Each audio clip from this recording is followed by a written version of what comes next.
여러분, 십자가의 역할이 뭐지요? 예수님께서 왜 십자가에서 돌아가셨지요? 무엇 때문에 그렇지요? 우리의 죄를 뭐하기 위해서? 너무 쉬운 건 대답을 패스하시나요?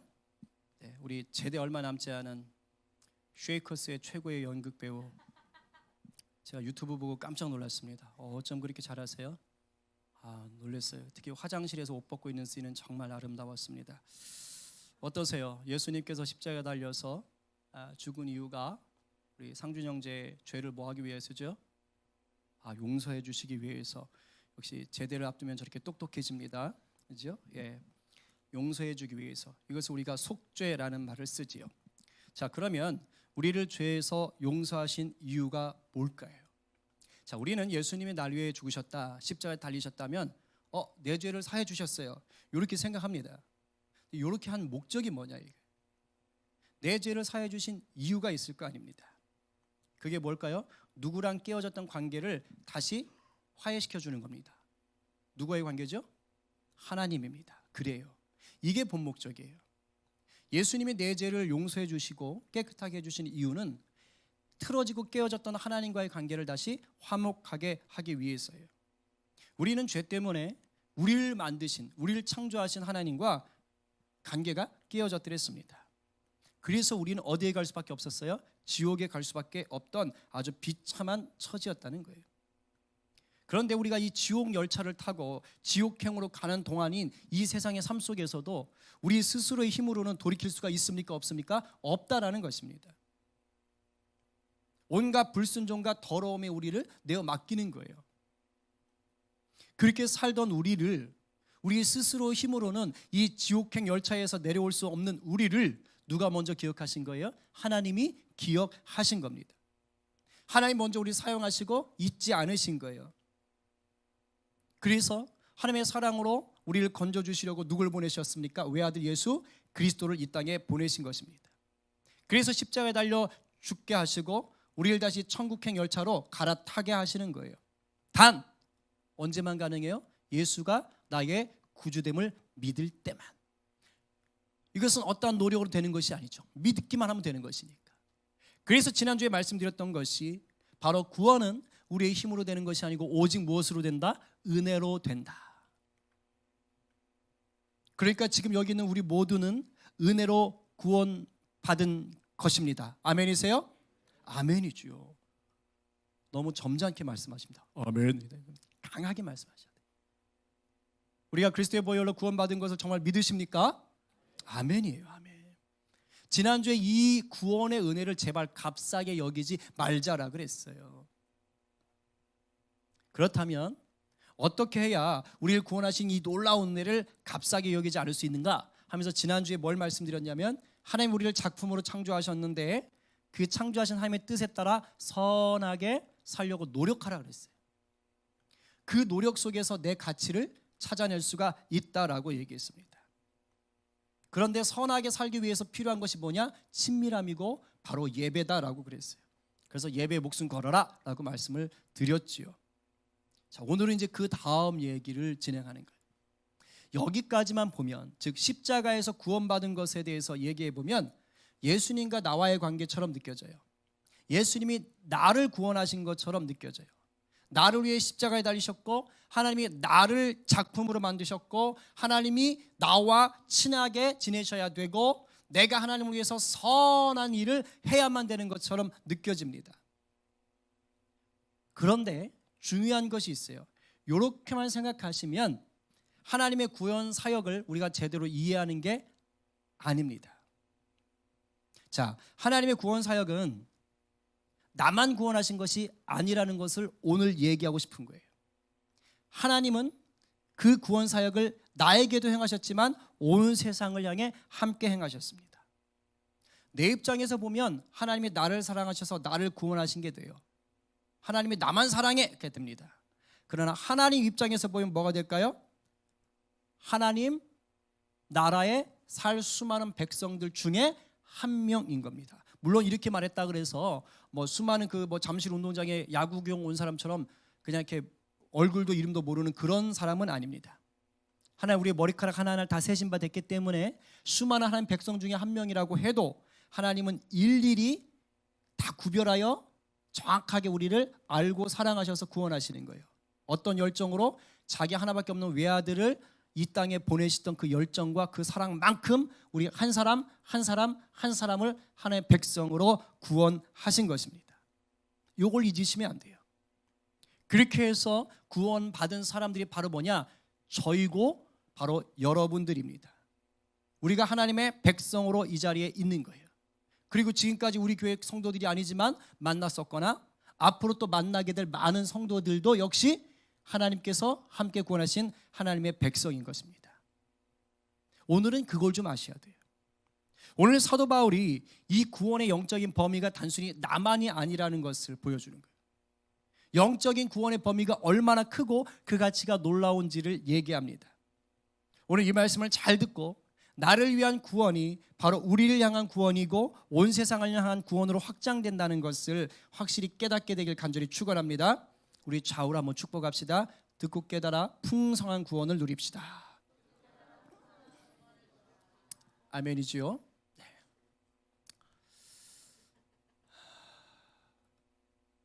우리 아들이 그래도 옷을 이제는 내렸네요. 아까는 찬양할 때 듣기 싫다고 뒤집어 쓰고 자던데. 네, 아멘입니다. 자, 유대인들에게는요 묘한 자존심이 있었어요. 묘한 자존심. 지금도 그게 있긴 있어요. 그게 뭐냐? 자기들만 하나님이 선택한 선민이다. 유일한 하나님의 백성이라는 아주 묘한 자존심, 자부심이 있었어요. 그래서 유대인들은 세상을 딱 둘러다녔습니다. 유대인과 비유대인 딱 두 부류만 있어요. 그래서 유대인이 아닌 자들은 다 뭐냐? 지옥 갈 놈들 이렇게 되는 겁니다. 이런 식의 생각들을 가지고 있었어요. 그리고 유대인과 유대인 아닌 이 지옥 갈 놈들을 가려주는 기준, 증표가 뭐냐? 바로 오늘 본문에 나왔던 할례라는 겁니다. 할례. 뭔지는 아시죠? 예, 할례. 자, 이 할례 의식은 하나님이 아브라함 때부터 주셨던 이스라엘 백성들을 향한 복된 의식이 맞아요. 나쁜 건 아닙니다. 근데 문제는 뭐였냐? 유대인들이 이 할례 받은 자의 본질을 못 지켰어요.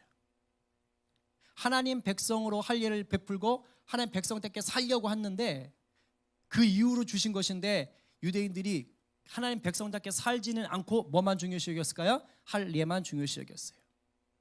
그래서 이 할례를 비롯한 여러 가지 율법에 묶여버려서 하나님의 사랑보다 이 율법을, 하나님의 사랑보다 이 할례를 더 중요한 것으로 높여버렸습니다. 그래서 나중에는 할례만 받으면 무조건 하나님의 자녀가 된다고 착각을 했어요. 지금 예수님이 복음을 전할 때만 해도, 그리고 사도 바울이 이 글을 쓸 때만 해도 예수를 믿는 유대인들 중에 여전히 이 할례 특권에 사로잡혔던 자들이 많았습니다. 그러니까 이 사람들은 어떻게 될까요? 예수를 믿는데도 불구하고 이방인들을 사랑할까요? 거리를 둘까요? 거리를 두는 거예요. 예수를 믿었는데도 불구하고. 생각해 보세요. 수천 년 동안 내려온 자기들의 특권 의식인데 어떻게 쉽게 없어지겠습니까? 사도 바울이 지금 이 예수를 믿게 된 유대인들과 이방인들에게 그런 거 아니야, 그런 태도 가지면 안 돼라는 것을 지금 알려준 것입니다. 예수님을 통해서 오직 믿음으로 구원을 얻는 것이지 할례를 가지고 하나님 백성 되고 안 되는 게 이제 아니다라는 거예요. 하나님 백성의 유일한 증거는 더 이상 할례가 아니다라는 걸 얘기하고 싶은 것입니다. 예수 그리스도를 믿음으로 말미암아 이제는 유대인이나 이방인이나 다 누가 됐다? 하나님의 새 백성이 되었다. 영적인 할례자가 되었다라고 얘기하는 것이에요. 그래서 갈라디아서 6장 15절에 바울이 이렇게 얘기합니다. 한번 같이 읽어봅니다. 큰 소리로 시작.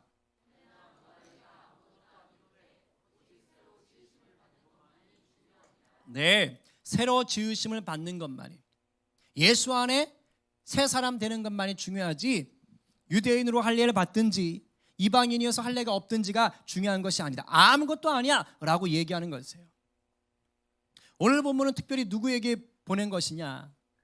이 유대인들의 할례 차별로 인해서 말할 수 없는 상처를 받고 있던 이방인 크리스천들에게 지금 보내는 거예요. 이방인들에게 지금 얘기하는 거예요. 너희들 큰 상처를 받았지? 그리고 너희들도 좀 오해하고 있지? 그런 거 아니야. 예수님의 구원 사역은 이방인과 하나님과의 관계를 화해케만 해준 게 아니에요. 예수님의 구원 사역은 동시에 이 이방인과 유대인의 관계까지도 화해케 했다는 걸 알려주는 거예요. 야, 저 유대인들이 너희 보고 할례받지 않은 자들이라고 약 올리고 욕한다고? 옛날엔 그럴 수 있었어. 그러나 이제는 그게 통하지 않아. 왜? 예수 그리스도의 보혈이 거의 다 없애버렸기 때문이야 라고 얘기하는 거예요. 예수 안에 있으면 유대인이든 이방인이든 아무 의미가 없는 거예요. 여러분, 믹서기 아시죠? 종종 사용하십니까? 믹서기? 예, 저도 가끔, 저는 사용 안 하고 제 아내가 사용하셔서 결과물을 먹기도 합니다. 자, 생각해 봅시다. 믹서기 안에다가 당근하고 고구마를 넣었어요. 자, 그것을 돌리기 전까지는 분명히 믹서기 안에 뭐하고 뭐가 있는 겁니까? 당근하고 고구마가 있어요. 이걸 헷갈릴 사람은 없어요. 이걸 모를 사람도 없습니다. 이 둘은 절대 섞이지 않습니다. 그러나 믹서기에 전원을 넣고 버튼을 누른 후에는 어떻게 됩니까? 더 이상 고구마와 당근은 없어요. 보이지 않아요. 고구마 모양과 당근 모양은 보이지 않아요. 분명히 믹서기 안에 당근과 고구마를 넣었지만 나중에는 당근 모양의 것, 고구마 모양의 것은 하나도 없습니다. 뭐만 있어요? 당근 맛과 고구마 맛이 절묘하게 섞여 있는 주스만 나오는 거예요. 무슨 말인지 아셨어요? 전혀 새로운 게 나온 겁니다. 전혀 새로운 것. 예수님의 십자가가 바로 영적인 믹서기하고 똑같아요. 좀 비유가 이상하긴 한데 마치 이와 같은 거예요. 전혀 새로운 것이 나오는 거예요. 전혀 다른 사람들이 만났지만 예수 안에서 뭐 하는 거예요? 새로운 것, 예수의 백성이 나오는 것입니다. 우리 십자가를 지신 예수님 안에서 죄사함을 받으면 한국인이든 중국인이든 일본이든 파키스탄인이든 그죠? 아랍인이든 더 이상 따로따로가 아닌 거예요. 십자가를 지신 예수님 안에서 구원을 얻으면 여자든 남자든 노인이든 아이든 부자든 가난한 자든 사장이든 종업원이든 따로따로가 아니라고요. 굉장히 중요한 원리입니다.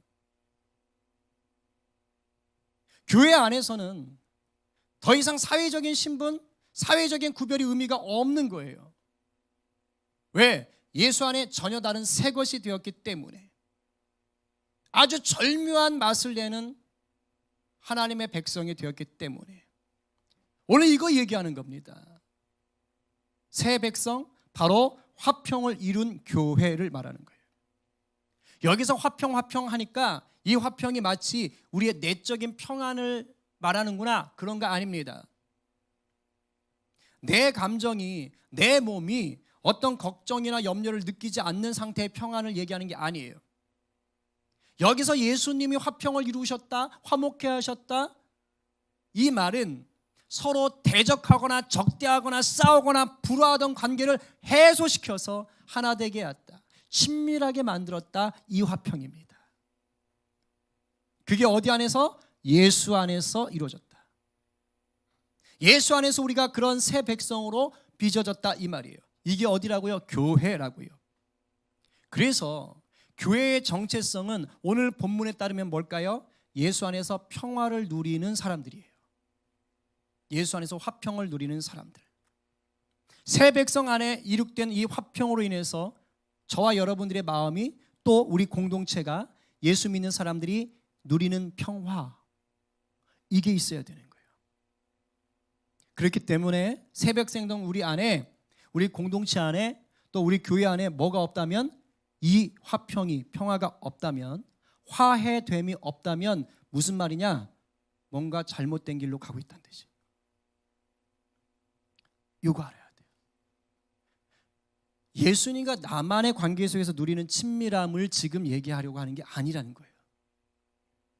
결과적으로 하나님이 우리를 구원하신 이유가 더 큰 목적이 있다는 거예요. 교회로 우리를 부르신 것에 대한 분명한 목적이 있다는 것입니다. 여러분, 여러분들의 마음속엔 지금 예수님이 자기를 버려서, 그 몸을 버려서 선물로 주신 그 평안이 있습니까? 그 화목함이 있어요? 저와 여러분이 몸담고 있는 우리 성인 공동체에 주님의 보혈로 이미 허락된 하늘의 평화가 제대로 누려지고 있나요? 오늘 우리 진지하게 그것을 좀 고민해 봐야 돼요. 진짜 하나님과 화목하다는 증거는 다른 게 아닙니다. 나와 공동체 안에 평화가 있느냐 없느냐가 그 증거예요. 그렇기 때문에 예수 믿는 우리는 반드시 기억하고 힘써야 될 것이 있습니다. 그것은 나 혼자 평안을 누리는 것이 아니라 함께 교회된 자들이 평화를 누리도록 화목해 하는 자가 되어야 한다, 이 말이에요. 오늘 주님이 사도 바울을 통해서 말씀 주신 이유가 그거예요. 화목해 하는 자가 되고 있는가? 그렇다면 우리가 주님이 이루신 이 평화를 이루기 위해, 화평을 이루기 위해서 어떻게 해야만 화목해 하는 자가 될 수 있겠는가? 오늘 본문에서 세 가지를 좀 저희가 나눠보도록 하겠습니다.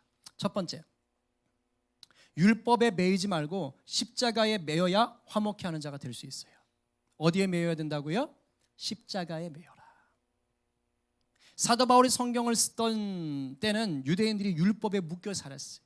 그래서 사도 바울의 그 편지를 보면 로마서라든가 갈라디아서 다 보면 이 율법과 믿음의 비교를 계속하고 있는 거예요. 하나님의 계명을 계명으로 지키지 않고 하나님의 본질로 지키지 않고 거기에 묶여버리는 것이죠. 오늘날도 온갖 율법에 묶여서 높은 담을 쌓고 사는 크리스찬들이 많이 있습니다. 요즘식으로 쉽게 말하면 어떤 교회의 전통이나 규칙 또는 자기만의 신앙 스타일이 바로 율법이 돼요. 제가 예전에 다니던 모교회, 굉장히 큰 교회였는데 제가 성가대를 꽤 오래 했습니다. 그런데 제가 다니는 모교회 성가대는 어떤 규칙이 있었어요. 여자는 바지 입으면 안 돼요. 무조건 치마. 혹시 그런 교회 다니신 적 있으세요? 없으시죠? 요즘은 모르겠어요. 근데 제가 성가대 할 때는 그랬어요. 그래서 지휘자 그 전도사님이나 목사님이 계속 그런 말씀을 하셨어요. 치마 입으면 안 됩니다. 목티 입으시면 안 됩니다. 막 이런 거. 굉장히 엄했어요. 까다로우셨어요. 자, 치마 입지 말라는 건 예수님의 명령입니까? 아니죠. 아닙니다. 그건 그 교회의 규칙, 아니 좁게는 그 성가대의 규칙이었을 뿐이에요. 치마를 입었다고 그 사람이 신앙이 더 좋거나 찬양을 더 은혜롭게 하느냐? 전혀 상관없습니다. 그런데 누군가가 만약에 어떤 장로님이, 어떤 집사님이, 권사님이 이 집사 왜 바지 입었어? 이렇게 헐뜯었다면, 그러면서 믿음 없는, 이 사람의 믿음도 없고 성가대 하지 마! 이런 식으로 얘기했다면, 제가 했다는 게 아닙니다. 그렇게 했다면 이건 예수님이 그야말로 대성통곡할 일이에요. 지금 이 본문에 나오는 것처럼 유대인들이 이방인한테 너 할례도 안 받았지? 이런 썩어질 것들, 이런 식으로 얘기하는 거하고 똑같습니다. 예수님이 십자가로 하나 되게 하신 이 화평을, 평화를 인간이 만들어 놓은 규칙이나 율례로 무참하게 찢어놓는 거하고 똑같은 행동입니다. 그런데 이런 행동들이 우리 안에 있을 수 있다고요. 내가 가진 신앙의 습관, 교회 공동체가 공유하는 어떤 신앙의 습관이 십자가의 사랑보다 더 높아질 때가 종종 있어요. 혹시 우리 안에, 여러분 안에 이런 모습들이 있는지를 좀 잘 생각해 보셔야 돼요. 여러분이 생각하는 신앙의 어떤 틀에 맞지 않으면 함부로 판단하고 정죄하고 무시하고 있지는 않습니까? 왜 저래? 저 사람은 왜 그러지? 조심하셔야 돼요. 물론 교회마다 공동체를 세워가기 위한 규칙이나 전통이 있을 수 있어요. 무조건 나쁜 거 아닙니다. 저마다 다 자라온 환경이 달라요. 신앙 배경이 달라요. 그래서 신앙의 기준도 다를 수 있고 틀도 다를 수 있어요. 괜찮아요. 그러나 중요한 것은 말씀보다 우선하면 안 됩니다. 예수님의 십자가 사랑보다 우선하면 안 돼요. 신앙생활 오래 할수록, 직분을 받을수록 정말 조심하셔야 돼요. 저 같은 목사 제일 조심해야 됩니다. 혹시라도 오늘 내 안에 이 사랑의 본질을 잃어버린 율법에 묶여있는 모습들이 보인다면 철저히 회개하는 밤 되기를 간절히 축복합니다. 아마 기도할 때 떠오르게 하실 거예요. 내가 뭔가 이렇게 고집을 피웠던 것들 떠오르게 하실 거예요. 자꾸 뭔가 부딪힌다. 그럼 고개 고일 확률이 높아요. 두 번째, 성령 안에 거해야 화목해하는 자가 될 수 있습니다. 내 의지로 안 돼요. 우리 본문 18절 말씀 같이 읽어봅니다. 자, 시작. 이는 그로 말미암아 우리들이 한 성령 안에서 아버지께 나아감을 얻게 하려 함이라. 뭐라고 하지요? 유대인하고 이방인이 둘이에요. 근데 이 둘을 예수님이 십자가의 사랑으로 변화시킨 후에 아버지 앞에 나가는데 어떤 십자가만 있는 게 아니고 뭐가 더 있어요? 한 성령 안에서 하나 되게 하신 한 성령 안에서 아버지께 나아가게 한다. 십자가로 이미 이루신 이 교회의 평안은 반드시 누구 안에 있을 때 누린다고요? 성령 안에 있을 때 누리는 거예요. 달리 말하면 성령 충만하지 않으면 교회 공동체는 어떻게 될까요? 분열과 다툼밖에 안 생깁니다. 예수의 피로 세워졌는데 성령님이 함께하지 않으면 균열이 가요. 메말라 버립니다. 그래서 성령님이 반드시 함께 하셔야 되는 거예요. 왜냐? 성령님은 우리가 하나님의 자녀인 것을 증언하시기 때문이에요. 로마서 8장 16절에 그렇게 돼 있어요. 성령이 우리가 하나님의 자녀인 것을 증언하신다. 달리 말하면 성령이 우리와 함께 하셔야지만이 어떻게 되는 거예요? 나도 하나님의 자녀이지만 내 기준에 안 맞고 나랑 서로 성격 다르고 눈꼴 사나운 저 사람도 누구인 것을 인정하게 만들어요. 하나님의 자녀구나. 당신도 하나님의 자녀지요. 나와 좀 다를 뿐이죠. 이걸 알게 하는 거예요. 성령이 함께하지 않으면 자녀된 마음을 알 수가 없어요. 그리고 우리는 연약해요. 자라온 삶의 환경이 다 다르잖아요. 달라요. 이게 자라온 지역 전라도냐 경상도만 해도 먹는 반찬 가지고 막 다르고 막 그러잖아요. 교회는 팔도가 다 모이거든요. 그러니까 그런 것들 속에서 부딪힘이 있을 수 있어요. 기질도 다르고 성격도 달라요. 자라면서 여러분들이 겪은 상처 때문에 쓴뿌리와 올무들도 다 있어요. 그렇기 때문에 우리의 힘만으로는 이 온전한 화목을 이룰 수가 없습니다. 교회는요 반드시 싸움이 일어나게 돼 있어요. 그런데 그 사이에서 화목을 이루기 위해서는 우리는 연약해서 안 돼요. 이제 성령이 도우셔야 돼요. 왜요? 로마서 8장 26절에 맨 처음에 어떻게 나와요? 성령이 우리의 연약함을 도우시나니. 성령님 우리의 연약함을 도우시는 분이세요. 그렇기 때문에 성령님이 나를 주장하시게 내어드릴 때에만, 우리 공동체에 강력하게 임재하실 때에만 비로소 우리가 연약할지라도 화목해 만드는 은혜가 임할 수 있는 것입니다. 아멘이세요? 그리고 성령이 정말 우리 가운데 있어야 될 이유가 뭐냐? 바로 율법에 눌리지 않게 하십니다. 갈라디아서 5장 18절 말씀 같이 읽어봅니다. 시작. 너희가 만일 성령의 인도하시는 바가 되면 율법 아래에 있지 아니하리라. 누가 인도하실 때? 성령님 인도하실 때.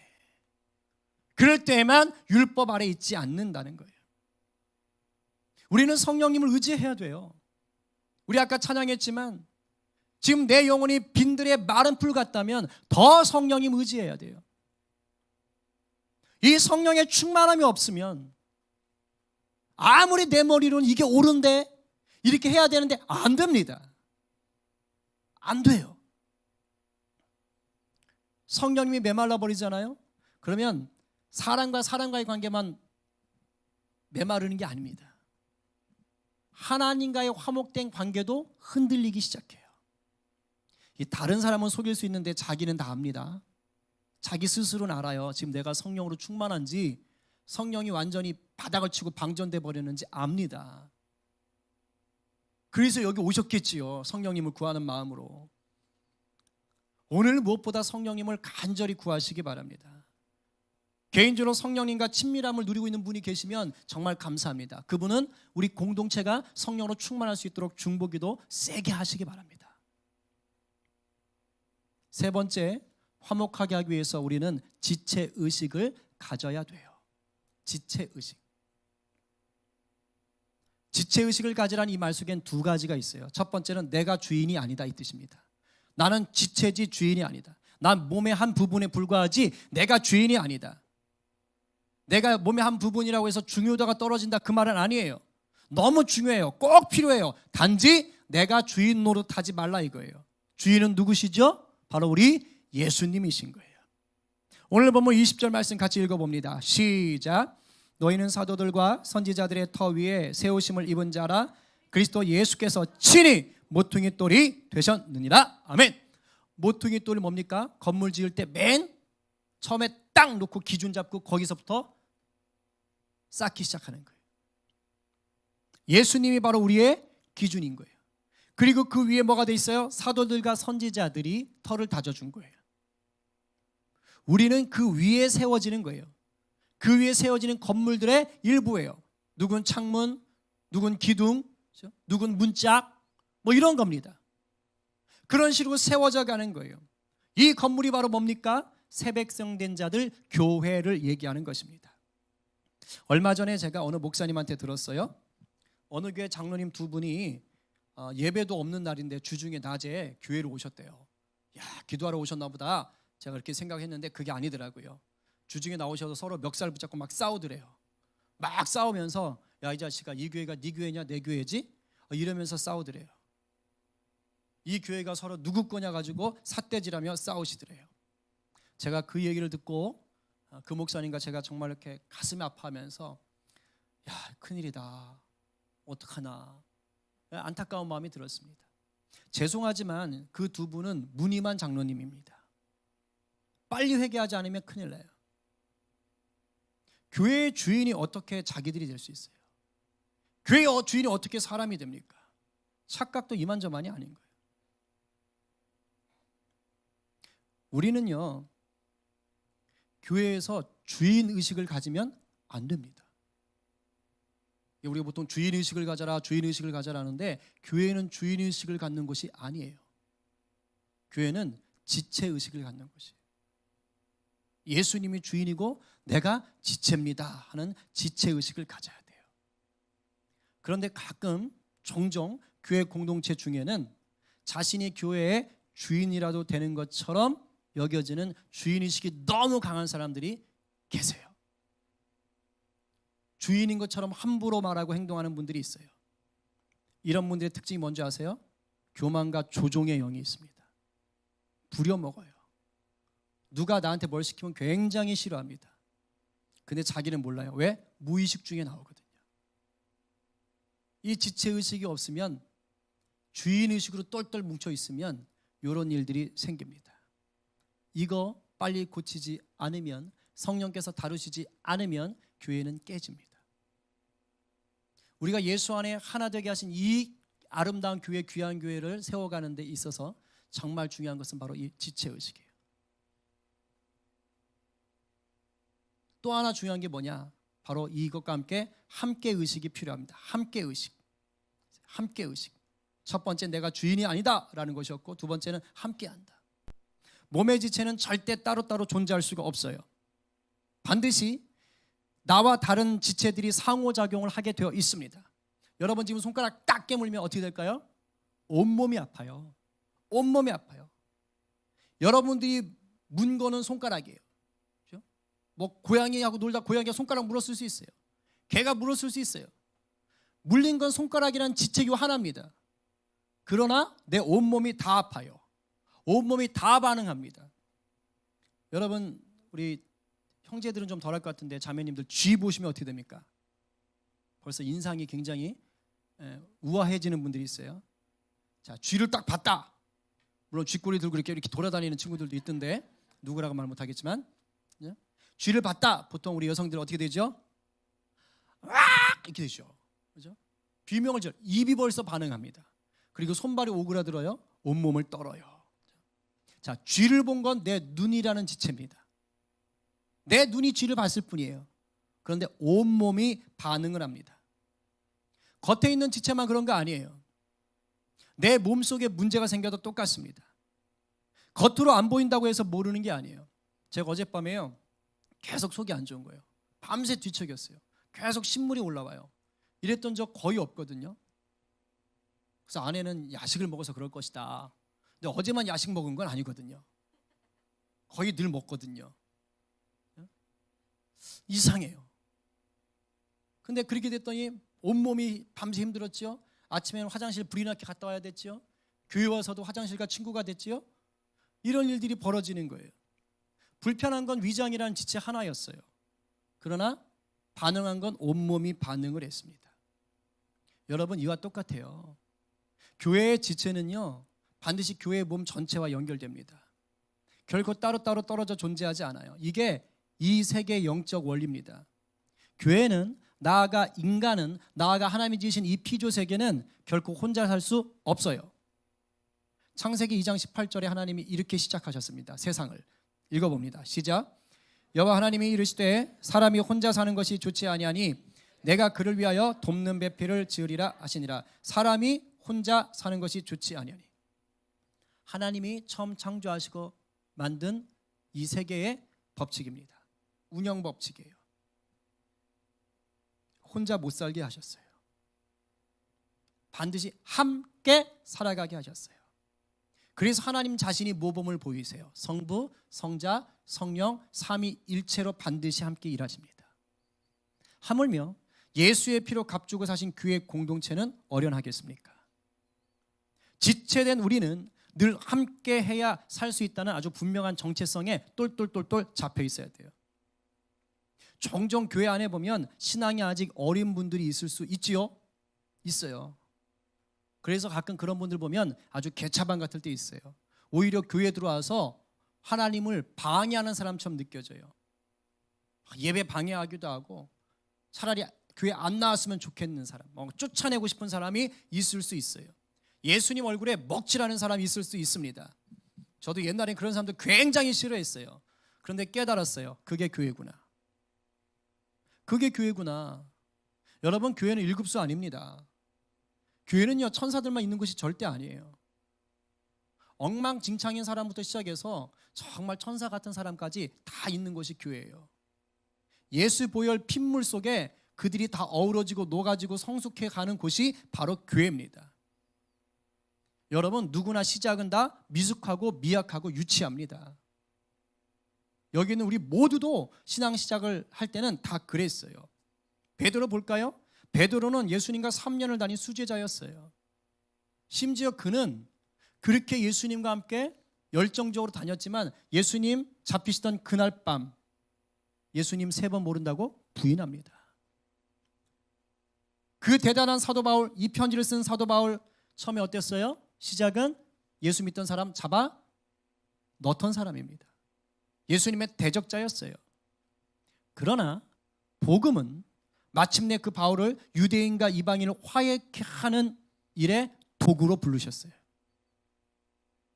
교회 안에는 이렇게 섞이기 시작하는 거예요. 그래서 바꾸어 나가는 것이 교회인 것입니다. 여러분, 내 감정에, 내 마음에, 내 기준에 안 맞는 지체들이 있을 수 있어요.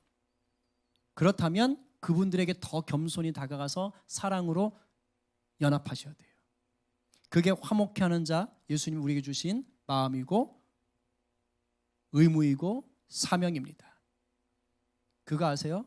나를 힘들게 하는 그 지체가 바로 사도 바울과 같은 위대한 복음의 사람이 될 수가 있어요. 그런데 그 사람이 위대한 하나님의 사람이 되는 일에 누굴 쓸까요? 내가 싫어하는, 나를 싫어하는, 바로 나를 통해서, 서로 앙숙인 나를 통해서 그 일을 하나님이 이루시기를 원할 수 있어요. 누구처럼? 아나니아나 바나바처럼. 바울이 다메섹에서 예수 믿는 사람 잡으러 가다가 예수님 만났지요. 그리고 어떻게 했죠? 눈이 멀었어요. 그리고 이제 다메섹 가서 쉬고 있을 때 예수님이 누굴 보내지요? 아나니아라는 제자를 보내요. 처음에 아나니아가 싫어요. 저 사람 예수 믿던 사람 박해하던 사람이에요. 나 안 갈래요. 저 어떻게 될지 몰라요. 가라. 그래서 바울로 하여금 눈을 뜨게 만들어주고 성령 받게 하시고 그 다음에 새 사명을 받도록 문을 열어줘요. 놀라운 일을 합니다. 사도행전 9장 17절 읽어봅니다. 시작. 아나니아가 떠나 그 집에 들어가서 그에게 안수하여 이르되 형제 사울아, 주곧 네가 오는 길에서 나타나셨던 예수께서 나를 보내어 너로 다시 보게 하시고 성령으로 충만하게 하신다 하니, 그리고 안수하니 눈의 비늘이 벗겨졌더라. 이렇게 되는 거예요. 아나니에게 사도 바울은 정말 싫은 사람이었어요. 그러나 예수의 복음 앞에 하나 되어 나아갔을 때 사도 바울이 하나님의 일을 시작할 수 있도록 문고리를 열어주는 거예요. 사도 바울이 회심한 예루살렘에 가서 제자들을 만나려고 했어요. 그러나 예루살렘에 있는 제자들이 다 싫어했어요. 저 나쁜 놈 어떡하지? 안 만나려고 해요. 그때 누가 사도 바울을 데리고 갑니까? 바나바가 데리고 가는 거예요. 그때 분위기를 사도행전은 이렇게 적고 있습니다. 26절 27절 시작. 사울이 예루살렘에 가서 제자들을 사귀고자 하나 다 두려워하여 그가 죄제됨을 믿지 아니하니 바나바가 데리고 사도들에게 가서 그가 길에서 어떻게 주를 보았는지와 주께서 그에게 말씀하신 일과 다메섹에서 그가 어떻게 예수의 이름으로 담대히 말하였는지를 전하니라. 아멘. 여러분, 이게 교회입니다. 아나니아와 바나바가 원수였던 사도 바울을 품을 수 있었던 건 다른 게 아니에요. 이 예수라는 모퉁이 돌 위에서 사울을 향한 지체의식과 함께하는 의식, 그리스도의 몸을 지어 세워간다는 그 의식이 있었기 때문에 가능한 겁니다. 그래서 오늘 본문 20절부터 22절에서 뭐라고 합니까? 우리 다시 한번 정리하면서 읽어봅니다. 시작. 그의 안에서 건물마다 서로 연결하여 주 안에서 성전이 되어가고 너희도 성령 안에서 하나님이 거하실 처소가 되기 위하여 그리스도 예수 안에서 함께 지어져 가느니라. 아멘. 아멘. 여러분, 우리 교회는요, 우리 기독교는요, 뭐 산에다가 그냥 이렇게 뭐 암자 같은 거 저어놓고 혼자 뭐 벽 보고 뭐 돛 닦고 이런 거 아닙니다. 그런 거 아니에요. 물론 하나님과 때로는 홀로 기도하면서 독대하면서 친밀함을 누려가야 할 시간들이 있을 수 있어요. 그러나 하나님이 이 땅에 두신 교회는 저와 여러분은 뭔지 아세요? 연합의 공동체예요. 화목해 된 공동체예요. 화목해 하는 공동체예요. 함께 지어져 가는 그리스도의 몸입니다. 주님이 모퉁이 돌 되시는 그리스도의 몸인 거예요. 물론 종종 풍랑이 오고 태풍이 불어올 수 있어요. 교회에 고난이 닥치고 우리의 삶 속에서 어려움이 닥칠 수 있습니다. 비껴가지 않아요. 옵니다. 그러나 무너지진 않아요. 왜요? 기초가 튼튼해요. 기초가 예수님이고 기초가 사도와 선지자들인 거예요.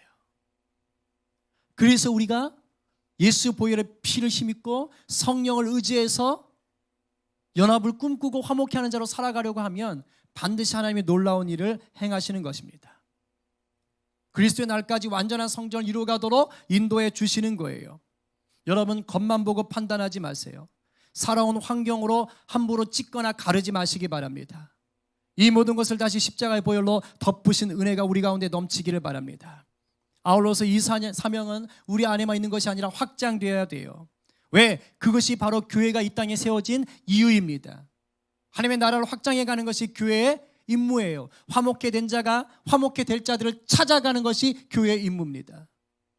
그런 차원에서 우리가 이루삼 새생명 축제하는 것도 바로 이 노력인 거예요. 내가 화목해 되었어? 그러면 우리 안에, 교회 안에 누가 와야 된다는 거예요? 또 화목해 된 자가 들어와야 될 시기가 됐다는 거예요. 누군가는 와야 되는 거예요. 그들을 위해서 우리가 멈추어서는 안 되는 것입니다.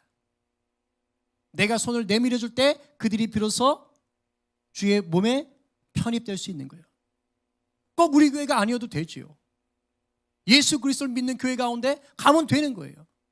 왜? 하나님의 그를 가족으로 이미 부르셨으니까. 누군가는 손을 내밀어 줘야지 아는 거니까. 그때가 있는 것이니까. 이 놀라운 역사를 우리가 담대히 이루어가는 성령 공동체 되기를 간절히 기도합니다. 더욱더 십자가를 구하시고 내가 화목해 하는 자로 지금 있는지, 우리 공동체 안에 화목함이 넘치고 있는지를 다시 생각하셔서 내가 어떻게 행해야 될지를 오늘 성령께 묻고 실천하는 이 시간 이후가 되기를 간절히 기도합니다. 아멘.